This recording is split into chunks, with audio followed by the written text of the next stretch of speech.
Sorry about that. I had some technical issues there, and as you can see, they are very quick at unloading these vans. The second van is unloaded in the time that I managed to get that working. So a huge amount of aid.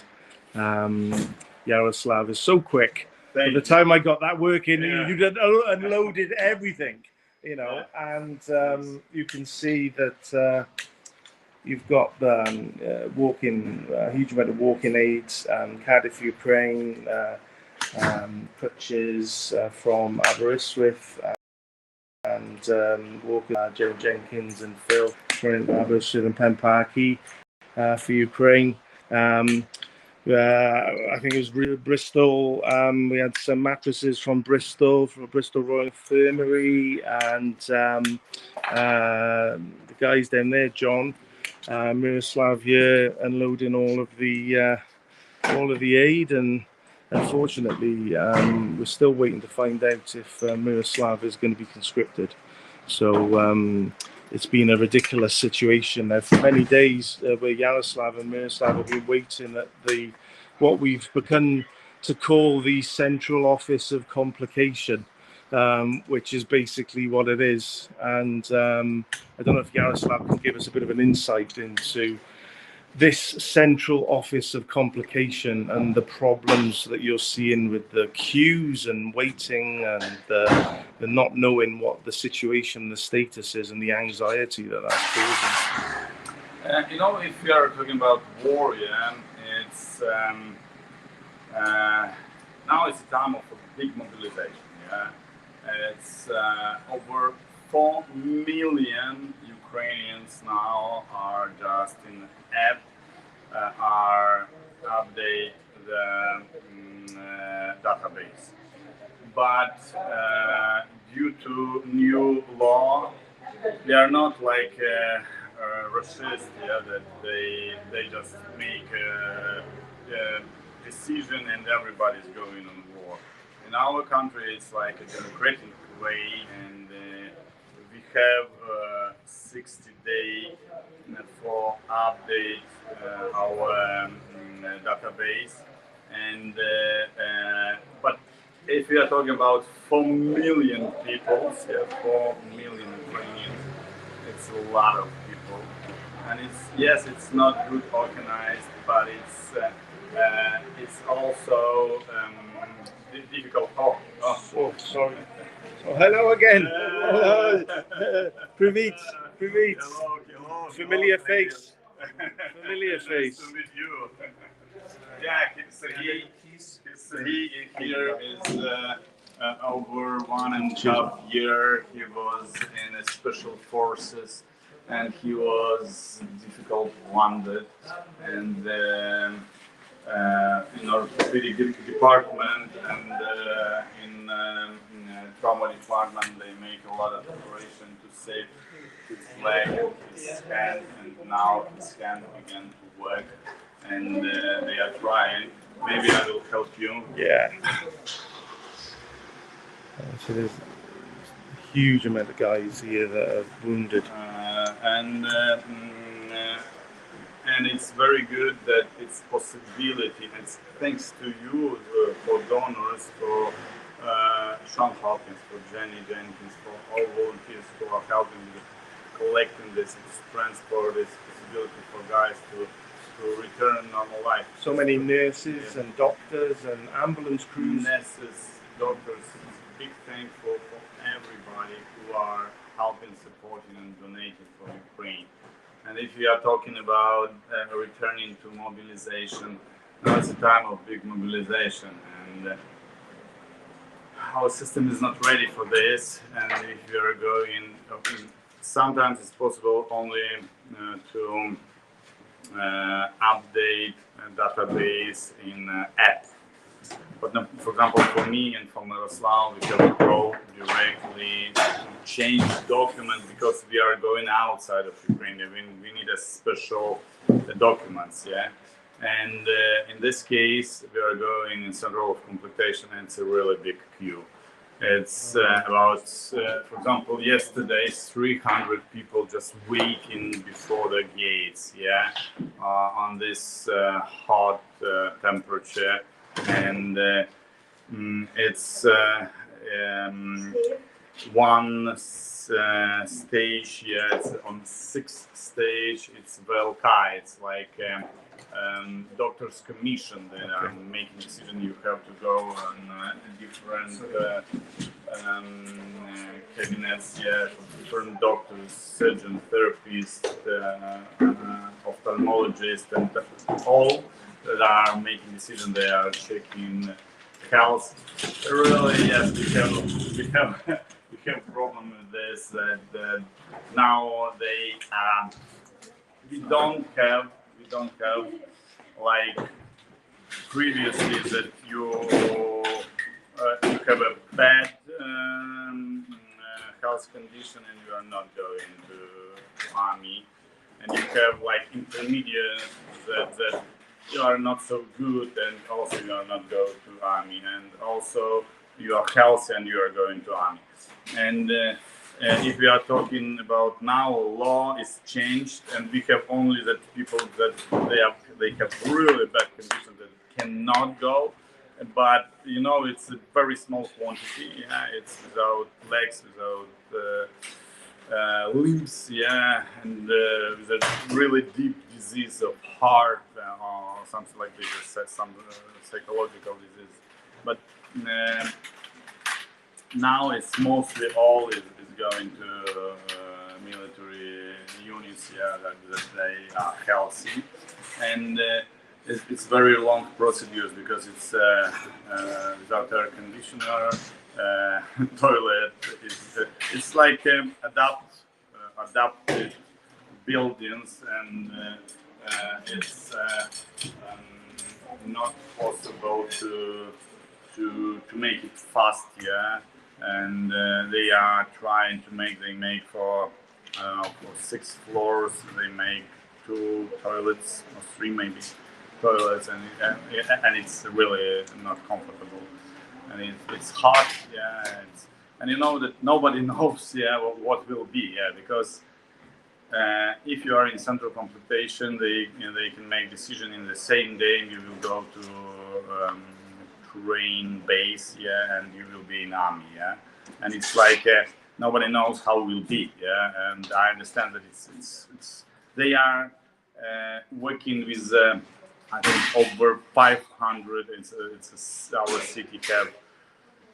It's not city. It's together. Yeah, our region has 1,200,000 Ukrainians, and I don't know how many. It's men, yeah, in commitment age, and that's why it's a lot of people, big queues. It's hot, and I feeling yet what will be. Yeah. You will be tomorrow on a training base, or you will return home. But you know that we are ready. Yeah, we understand that it's mobilization. Yes, it's not good organized. Yes, it's strange. Yeah, it's not understandable. We don't know what will be tomorrow. But we are ready to fight. We are ready to continue to do what we are doing, and we are just. Stop Russians on the border, yeah, and we need big mobilization, yeah, and we need to be prepared, yeah, like it's Scout. Yeah, like Scouts. Thank you so much for going into that, and I see that's going to be insightful to so many people. And I know we've said this time and time again, because I mean this is what our 49th trip.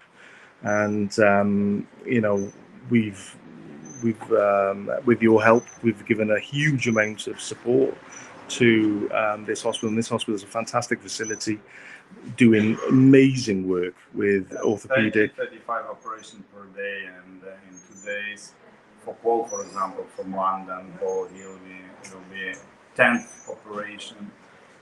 And civilian, all Ukrainians, yeah, and international volunteers as well are treated here. Yeah, you know that it's so many wounded in Ukraine now that it's a lot of people. Yeah, that's why civilian hospitals now make, I think, 80-90%. It's a wounded refugees and soldiers. Thank you. We will win together definitely. Slava Ukraini. Heroam Slava. Thank you. So it's great to see.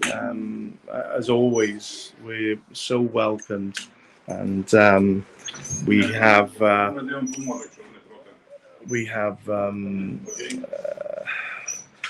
still a huge job ahead of us, unfortunately, and it's daunting. And so big Privit Roman, one of our volunteers. Privit. I'd like to say a big thank you as well to Georgetown Community Hub in Tredegar in South Wales and Blaenau Gwent, and this fridge now is going to be going up to one of the wards where there is 6 or more wounded people who in this heat would like some food or refreshments, that and this fridge is going to help them keep it cold, you know. So it's a big it's going to be a big help on the ward to help keep some drinks and some food cool in this 40-degree heat. We've been absolutely sweltering over the past sort of 9 days of this run. 3 vehicles, all towing trailers, 2 quads as well that we've bought for evacuations, and many boxes of medical supplies from the NHS, you know, the doctors and nurses, and the ambulance crews in Wales that work with our volunteers to get all this out of date supplies. And you know, it's literally, as it says on the box, these are NHS supplies that would have gone to landfill, but instead they're going to be used to save lives. And you know, we want to try and formalise this process, hopefully with the help of Welsh Government and UK Government, to keep refurbishing these supplies as they're needed desperately here to help with the injured, you know, from basically these relentless attacks on civilian infrastructure, and the constant push as well on the front lines to try and take over more of Ukraine. And Ukraine's a democratic country, just like the UK. You know, they want to stay free. They don't want to be under Putin's thumb, and they're fighting tooth and nail for their families, their businesses, and their land. So, you know, I think the least we can do is support them. Thank you, Miroslav. And you say we have volunteers, young and old, working with us, and the job they're doing here is huge. And we helped give Australian aid to this facility, personally transported lots of orthopedic plates and screws, and they're doing 35-40 operations a day here, and that's been the same now for many years. And Sergey is a leader of a team of surgeons, of about 30 surgeons now, and they could do with more operating theatre equipment, and we're hoping to bring some equipment that's going to be refurbished soon from one of the South Wales hospitals. It's being replaced with new equipment and still operational, and we're hoping to bring that on a future trip if we can raise the fuel, keep the van on the road, keep the wheels going, and keep the aid flowing. So it's absolutely fantastic now to see this here going up to the wards, and going to be used now as soon as possible. And Jan, he is back to here, and just he has to be here. And Roman just will wait with you, and we'll make some video and some communication with him, because now it's also a lot of preparation upstairs on Vatican. And I see the chief. Remember Andrei from Porto, that he was my friend on wedding.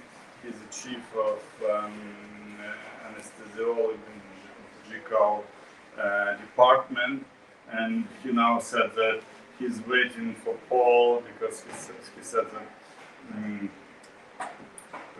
Paul is not that every anesthetician operation is difficult with Paul. Oh, it's okay.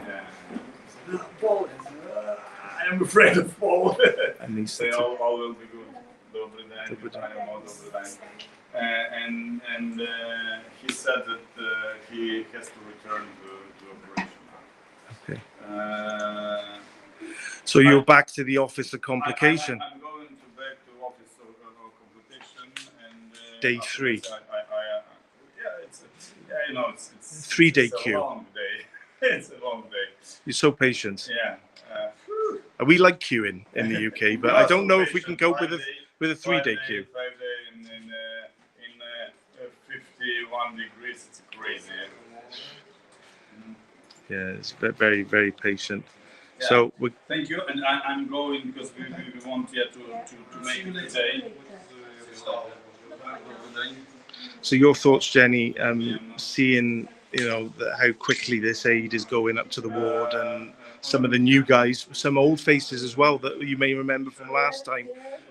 This is the 4th time I've visited this hospital now, since last July, and it doesn't get any better. In fact, it gets, if I can use the word, worse, because there are some faces of people who are still having treatment. Very traumatic, very emotional. What can I say? All we can do is keep helping them. And the boys here now, these staff members, they're moving the equipment up to the wards to be used as soon as possible. So just keep supporting us. We need everything. So thank you. Thank you. So again, a huge amount of disability aids for, and perhaps Steve can give us an insight. Your extensive military background, these injuries, why we seeing so many amputees? It's war, isn't it? It's the modern warfare as it is, which is a lot of high explosives. They're into trench warfare. There's so much that's going on out there at the moment. These items that we have, there's so many of them, but I can assure you it won't be long before they will be used. And we'll be needing to provide even more for them, because these brave warriors are out there on the front line every day, risking their lives for this country, and the least we can do is support them by fetching the aid to make their lives as easy and as comfortable as possible when they put their lives, bodies on the line. But let's not forget, it's the families as well. It's very much the effect that all of this has on them. So anything we could do to ease their pain, suffering, and the worry of the families, then I believe that we should be doing as much as we can. You are. To do that. You are. But not just us as individuals. Yeah, that's right. But organisations, particularly governments, local, central government, and particularly the Senate, and need to be doing more with the aid that is clearly being put to landfill. You will see here how desperately needed this aid is. That's right. And gunshot wounds, they break bones, and this is why we see the need for so much orthopedic surgery. And I was lucky enough to meet an individual that had about 16 surgeries over 2 years, who had 22 centimeters of his upper leg regrown here, and 16 centimeters of his lower leg regrown from a mine up in Bucha. So this is groundbreaking stuff that they're doing. They're ahead of a lot of places. in their medicine, and you tend to find that where you have a war, medicine does grow. It does evolve a lot quicker than it would do normally, because you take the chances. You have to take those chances to help the individuals. So they're seeing an epidemic of trauma, and they're getting so much experience. Yes. You know, and I'm glad to see that recently Sir Harian has even been abroad lecturing about trauma medicine and tactical medicine, and some of the sharing that best practice as well with our medics. Whether it's gunshots, whether it's mines, missiles, or even accidents.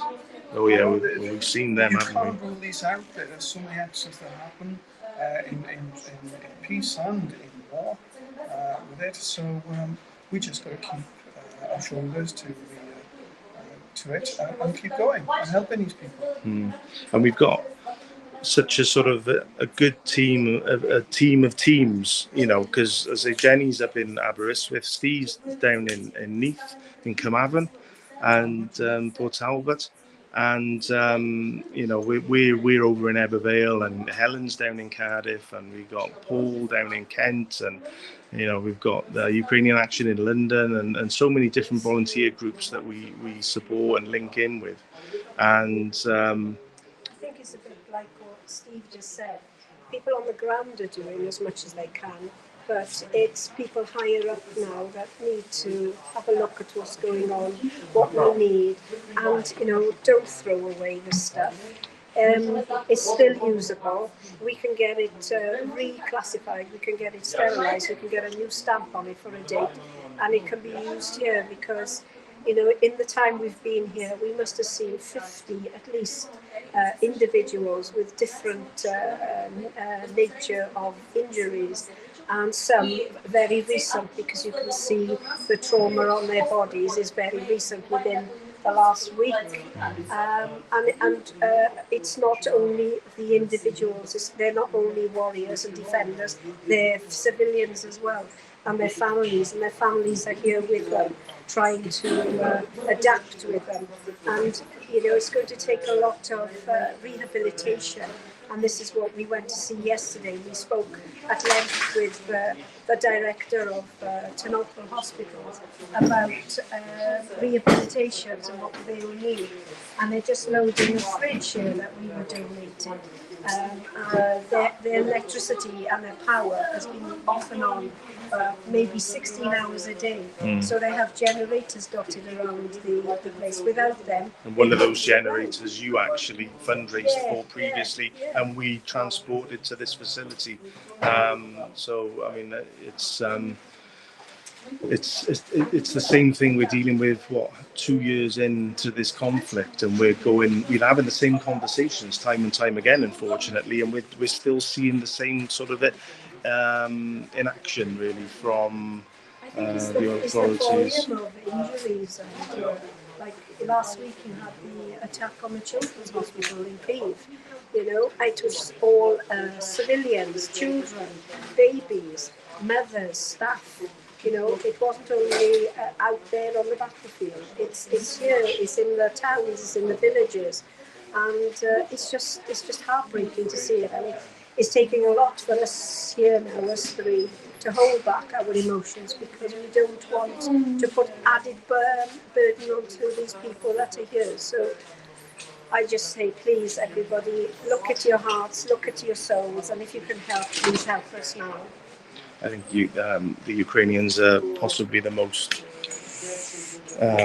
optimistic and happy people I've met personally, and I think a lot of that stems from the situation, the conditions of what they suffered during time of Soviet occupation and how bad things were then. And Yaroslav tells me then that a week's wait to get into Poland was the norm. So a 3-day wait at this other office is yeah, he's quite happy with that. And I say the aid has been taken and going up from from this, and that was 3 vans, and it just scratches the surface. And just keep in mind, this is one hospital that we, as a group, have supported since the beginning of the war. There are hundreds of other hospitals around the country here that don't get this level of support, that they are coping on their own. This is an orthopaedic hospital, as you've seen by the type of aid that we brought, but we need to provide aid like this to the other hospitals as well. Keep in mind, it's not just the aid, it is transporting that aid here. That is a major cost that we incur. We do a lot of fundraising, but we scrape by. We will finish this journey in the red. And that's not the way we want to do it. We want to be able to fetch aid out here as and when it is raised, and we're able to fill the van. But we can't do that because one of our biggest challenges is raising the funds in order to bring this aid out. So please have a look at our site. If you can contribute, please do. As little or as much as you can would be greatly appreciated. As you can see, it is all going to the best of use.